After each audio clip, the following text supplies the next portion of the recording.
Welcome to this first lecture. A leader needs to be a storyteller. Well, not just any old story with a beginning, a middle, an end, a plot, a few characters, but it's got to be a visionary storyteller.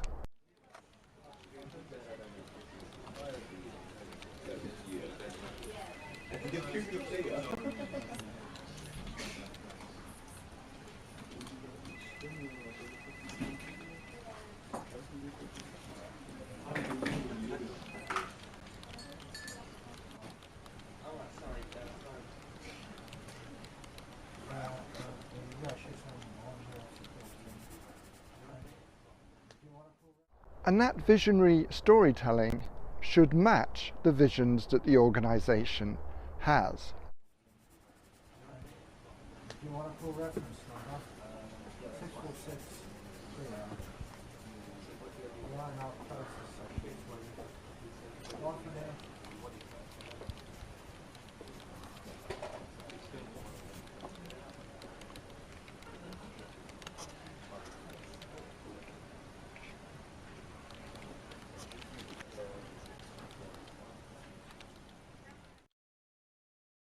The leader, through the story, has to demonstrate that he or she has a compelling view of the future, and that their way of looking at the future, their way of representing the future, their way of crafting the story makes whoever listens to it or watches it, if it's on YouTube or TED Talks or whatever, want to accept the story, become part of the story, and to align themselves behind the key points of the story. For that to happen, the story must be authentic, and the people who see it, hear it, listen to it, must want to live it. And the team must be able to see what they can do to become part of it. It's got to be possible. And storytelling is a way of communicating the missions of the business, the mission statements, and the objectives. And it's to encourage people to become part of the future, part of the story. And by listening, watching, being part of the story, it is more likely to happen. So, you're probably thinking, well, this is all very well. He's ambling around the countryside and he's talking about visionary storytelling. But what makes a good story? What makes an audience or a team or even an individual want to be part of this? Well, get your notepad out.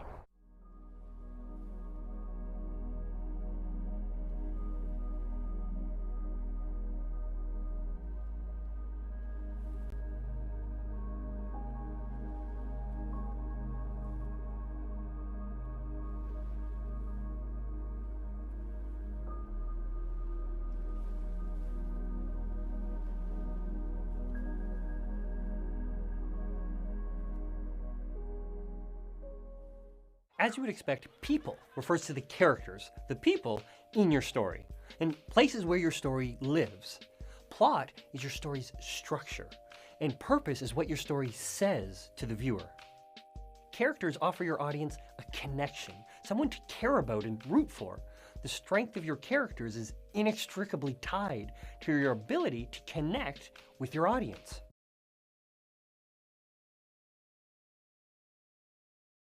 Storytelling must be sincere. The person who's telling the story should communicate honesty. Honesty really is the best policy. A story about how somebody made a mistake and then picked themselves up and learnt from their mistakes is more powerful rather than talk about someone who's just successful. Number 1, Excite turned down Google. There can't be many business execs in the world kicking themselves quite as hard as the ones who were on the board of Excite in the late 1990s. Back then, they were the world's second biggest search engine, and they were approached by the founders of a startup called Google, which was up for grabs for a cool $1 million. Excite said no, and they even refused a second offer of $750,000. Soon after, Excite went into oblivion, and you don't need us to tell you that Google became the world's biggest search engine, and one of 3 tech companies valued at over $1 trillion. In case your math isn't that great when it comes to really big numbers, that's the value of 1 million times that original offer.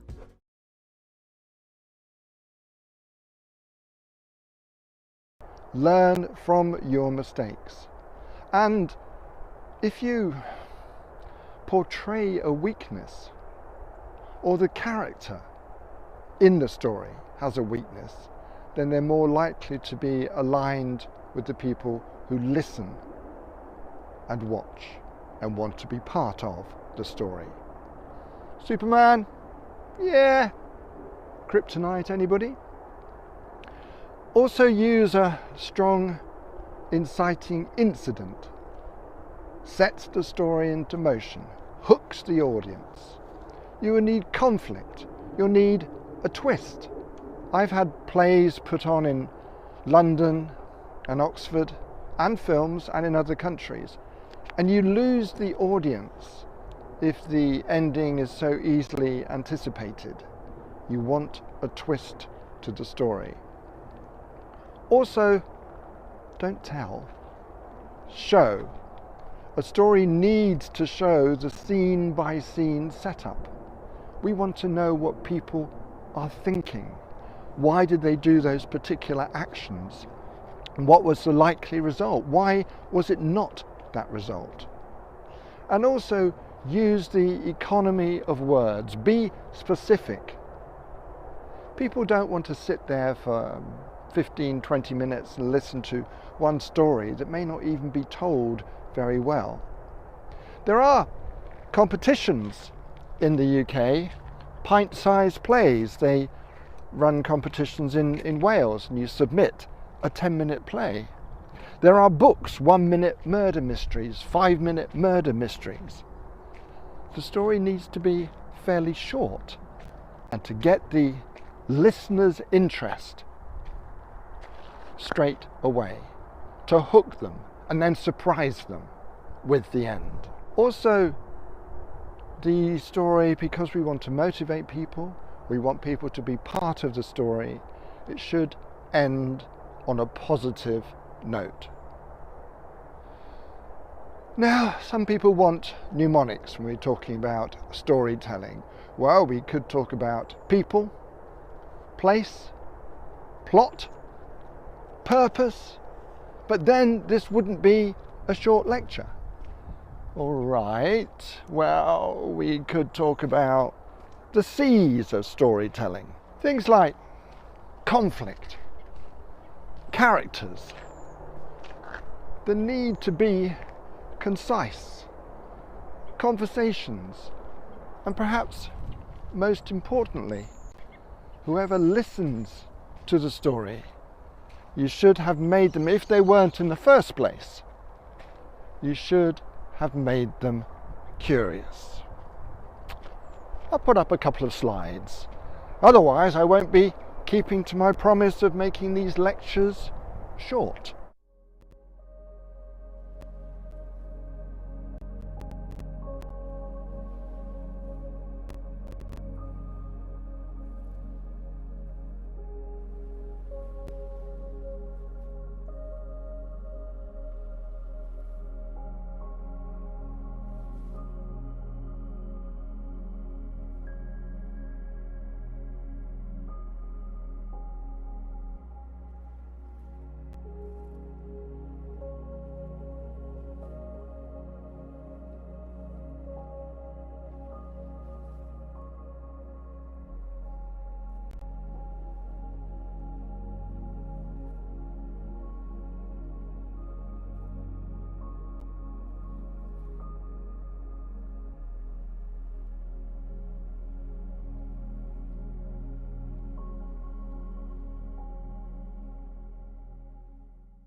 Oh, another C?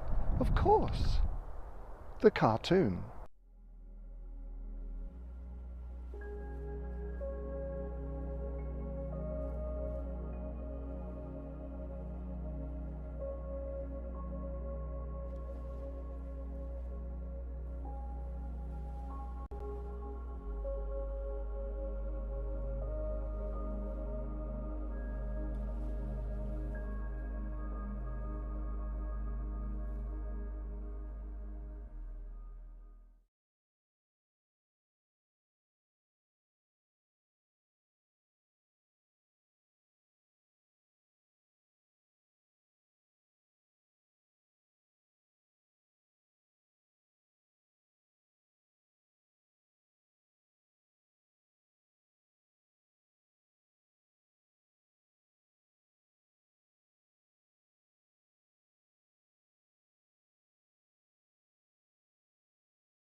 Welcome to this lecture. This is all about leaders need to walk the walk. It is not sufficient just to talk the talk. They arrive in their swish cars, their private school education, they've got £20,000 watches, Rolex watches, etc., etc. Mobile phone, they've got 3, one for each of the companies they are CEO of. No. They've got to walk the walk, and it's very important that the mission statement of the company matches the employee's perception of the organization. And if the leader arrives and during his talk or through his behavior it's clear that his actions are still aligned with the mission statement, the values of the company and the purpose, and he's leading from the forefront.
Now, if workers or employees see an alignment between stated company values and their own perceptions of the organization, then the business and the leadership of the business is more likely to succeed.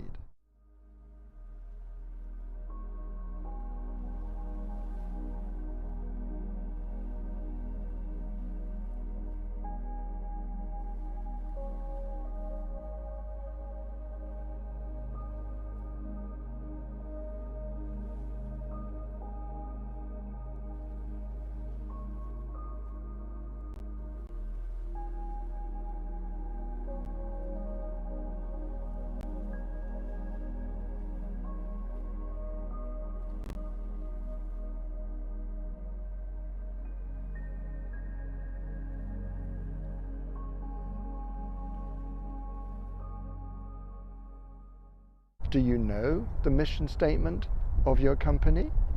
Is it the same as how you perceive the organization to behave? What about the leaders in your company? Do you have separate canteens? Separate car parks? Yes, I understand the reason perhaps for a leader having a separate office rather than an open plan, but are there barriers between the leaders and you? I was running a course only 2 days ago, and I asked the organization whether we should wear the organization's t-shirt. It's to do with mental health at work. And they said, no, we don't want there to be a barrier between you and those attending the course. So the leader, in addition to talk the talk, should walk the walk. Break down the barriers, then you are all one team. Why leaders have to walk the walk. As we all know, the way our customers buy is forever changing as technology becomes more and more into play for traditional bricks and mortar retailing. More and more time and money is being invested into making stores look amazing so customers are wowed when they first walk in. The buzzword for retail these days seems to be retailtainment, whereby customers are entertained by the store environment in an effort to draw them in and get them to stay longer. Now I'm all for this, as anything that creates an experience has to be good for the customer. However, my biggest issue is the staff have to back this up with their enthusiasm. It's their enthusiasm that shows they want to be there, want to serve the customer, and it shows through as a genuine interest in wanting to make the customer feel special. The big problem right there, as I've banged on before many times, the level of service that I see and experience is a long way, most of the time, from enthusiastic.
Did you watch the World Cup?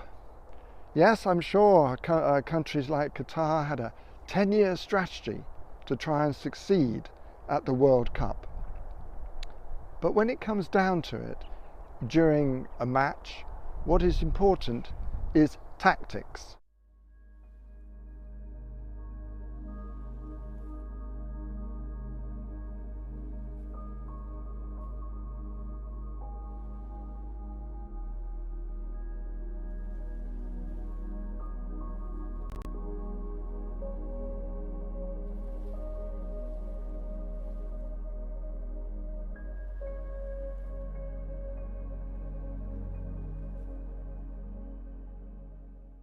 Because with workforce planning, over the years, over the months, even the weeks, some of the workforce are going to be ill, COVID, and some of the workforce are going to be leaving.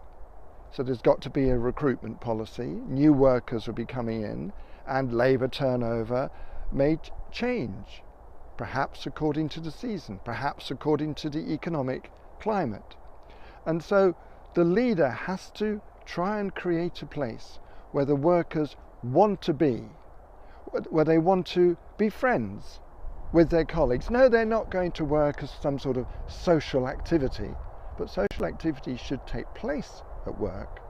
And also, if they're working with friends, they're more likely to be able to explore ideas and feel, if they're working with friends and they align themselves with company objectives and the vision statement, that they can contribute to the future of the company and therefore the future of their employment. And they can learn, perhaps through training or on-job training, learning actually doing the work, perhaps at the place of work.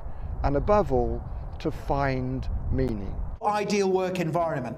My ideal work environment is one that is positive, where everyone has clear objectives they are working towards, and where I get to use my skills and qualities to help the team progress forward. I prefer to work in an environment that encourages everyone to reach their full potential, where everyone in the company embraces change positively, and where my ideas and suggestions are listened to and considered. To find purpose, not only in the way that they work, but in the products or services that the company or the business provides. Yes, you have to make a profit, unless you're government financed, you have to make a profit to stay in business. But you have to be able to retain employees as well. And if they are engaged, if they are learning, if they're increasingly enjoying themselves, they're more likely to stay, they're more likely to want to contribute to suggestion schemes, for example, contribute if the company has to cut back to stay competitive, so perhaps not agree a wage increase, or perhaps to cut back on staff dues. And it's not a case of making fun, because if you're talking about making fun, it probably isn't fun. But it's got to be a case that CEOs are not so distant, so up in the clouds, that they can't share a joke with the workers, they can't sit with them in the canteen. I used to teach in a school in Buckingham. This was in the last century. And at the school, there's a tremendous team ethos, because all the staff were united because they couldn't stand the head. But more to the point, I used to look forward to going to work. It was a fantastic working environment and the pupils were great. Many of them ended up at the top universities in the UK. The subject matter was very, very interesting and largely open to interpretation by the teachers. I actually looked forward to going in there. Even now I work for a number of voluntary organisations. I look forward to going to work.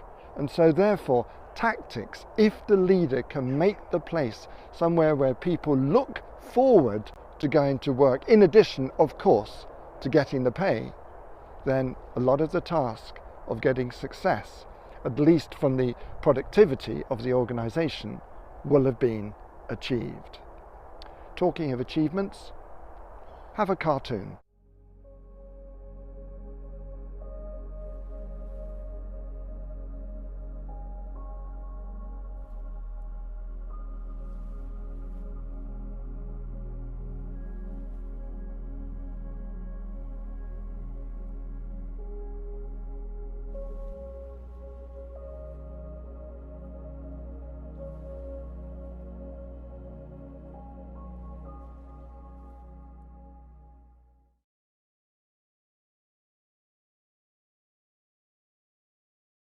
The next area I want to look at is nurturing. I remember producing a series of talks with some people from Oxford University for psychology teachers about nurture or nature. Do we do things because of the way we're brought up? Give me a child to the age of 7, I'll give you the man or the adult. Or do we do things because we're almost predisposed towards it? For example, genetics play a major role in heart attacks, but so does lifestyle. So if we're talking about nurturing, the leaders should nurture the employees, look after their mental and physical well-being. This means stress at work, it also reducing stress at work, of course, having the best communication possible, but also providing, for example, a quiet room set aside, or perhaps yoga classes at lunchtime, or discounts, or even a company-owned gym. But in addition to dealing with the symptoms of stress, say for example looking at diet, looking at the food supplied at canteens, as well as exercise, as well as relaxation classes, as well as mindfulness classes, all provided for the employees, but it's not a holiday camp. As well as looking at the symptoms, look at the causes. If a bath is overflowing with water, the first thing you do is turn off the tap.